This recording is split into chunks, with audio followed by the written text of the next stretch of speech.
Hello everybody and welcome to the N64 Beta Project, the show where we take a look at N64 unreleased games, prototypes, tech demos and mods. Now normally in this series we take a look at N64 games which are cancelled during their development, so when we play the games they're normally a little bit glitchy, a little bit buggy and not completely finished, and it leaves it to our imagination to decide if they really would be great games.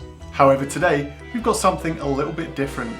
The N64 was a hotbed for some of the best 3D platformers ever made. Cashing in on the console's platformer popularity, GT Interactive put into development a project with the codename Rough and Tumble. Yeah, I know, the name sucks, but the concept was actually pretty cool. The two playable characters were a brother and sister team whose names were Rough and Tumble.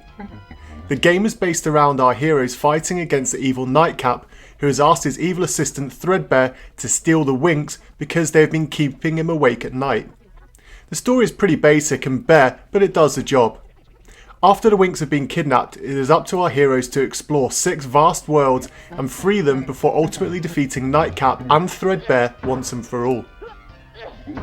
The developers had put some nice tricks into the game, such as a great use of the expansion pack and also a 2-player cooperative mode.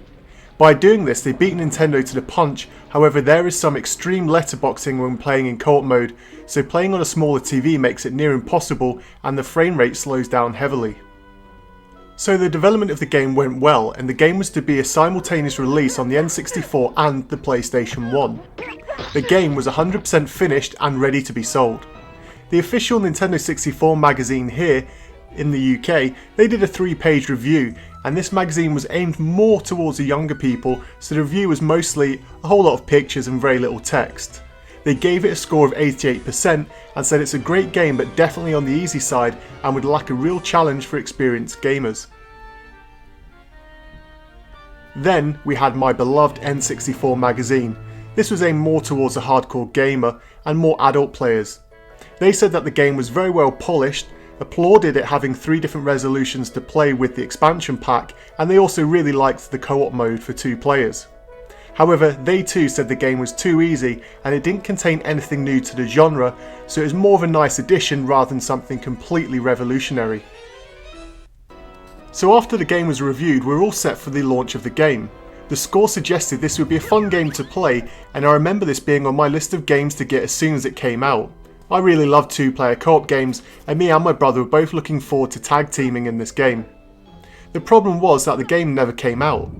That's right, a 100% completed game, which was even reviewed in magazines, was pulled at the last minute and never released. Now there are a few suggestions as to why this may have happened. Firstly, there is a rumour that the developers were holding back the game to make it a launch title for the N64 DD, which was due any moment. By having this as a launch title, they expected it to pull in higher sales, and they wanted to use the extra cart space to make improved graphical and lighting effects. The second argument is that Sony had paid GT Interactive to make this a PS1 exclusive. Personally, I don't believe this to be true, as it was hardly the type of game which would have people rushing out to the shelves to buy on the day of release. The third and my personal opinion on why this game was cancelled was because it actually shipped on the PlayStation a little earlier than expected. The game received similar reviews on the PlayStation and it had bombed in a big way. It had failed to make the top 30 games chart on its debut week, so GT Interactive were perhaps a little worried about losing a whole lot of money by shipping it on the N64.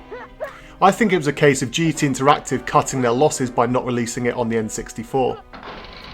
The bonus was that because the game was in fact completed and ready to ship, there were 100% finished carts ready to sell. No official carts have ever been released, however in 2008 a leaked prototype cart of a 99% finished game was dumped and released to the community. It can be played on an emulator, or, like me if you prefer the real experience on the real console, you'll play it on the EverDrive 64. The game is quite fun, and during this episode I've only shown you the first world, and it's because I don't want to ruin the game for you because this is definitely worth playing. The combat is the game's weak point, and to be honest it's not great. But the graphics, platforming and puzzles more than make up for this. There are plenty of items to collect and you can access special powers through costume changes, which gives the game a little replayability.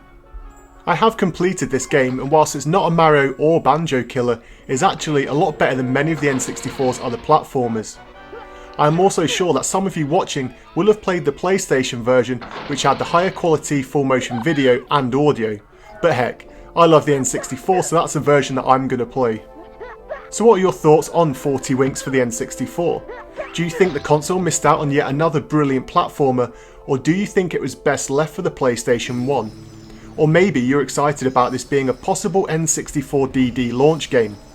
Let me know in the comments below, and if you've enjoyed this episode, please hit that thumbs up button, and until next time.